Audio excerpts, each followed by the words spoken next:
Hi friends, ஒரு long weekend கழிச்சு பிள்ளைங்களுக்கு ஒரு குயிக்கான ஹெல்த்தியாக உள்ள மாதிரி ஒரு லன்ச் அண்ட் பிரேக்ஃபாஸ்ட் இன்றைக்கி நான் என்ன பண்ணேன்னு பார்த்துடலாமா?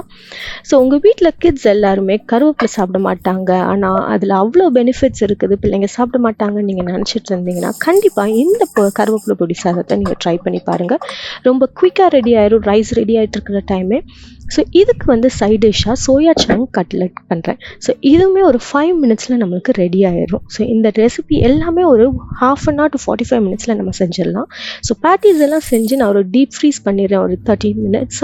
அதுக்கப்புறம் நம்ம ஷாலோ ஃப்ரை பண்ணி கொடுத்துடலாம். ஸோ பொடியெல்லாம் நல்லா திரிக்கும் மோஸ்ட்ல அவ்வளவு மனமாக இருக்கும். அது ஃப்ரெஷ்ஷாக திரித்து நம்ம செய்யும் மோஸ்ட்ல இன்னும் மனமாக இருக்கும். இது எல்லாமே சைடில் ரெடி ஆகிட்டே இருக்கும் மோஸ்ட்ல மார்னிங் பிரேக்ஃபாஸ்ட்டுக்கு பாம்பே டோஸ்ட் போட்டேன். ஸோ அதுவும் எல்லாம் ரெடி பண்ணி பிள்ளைங்களுக்கு நல்லா சாப்பிட்ட பிறகு லன்ச் எல்லாத்தையும் பேக் பண்ணியாச்சு. இதோட இன்னைக்கு ஃப்ரூட் பிங்க் ஆப்பிள்னு இருக்குது, அதை வச்சு விட்டாச்சு. நாளைக்கு என்னன்னு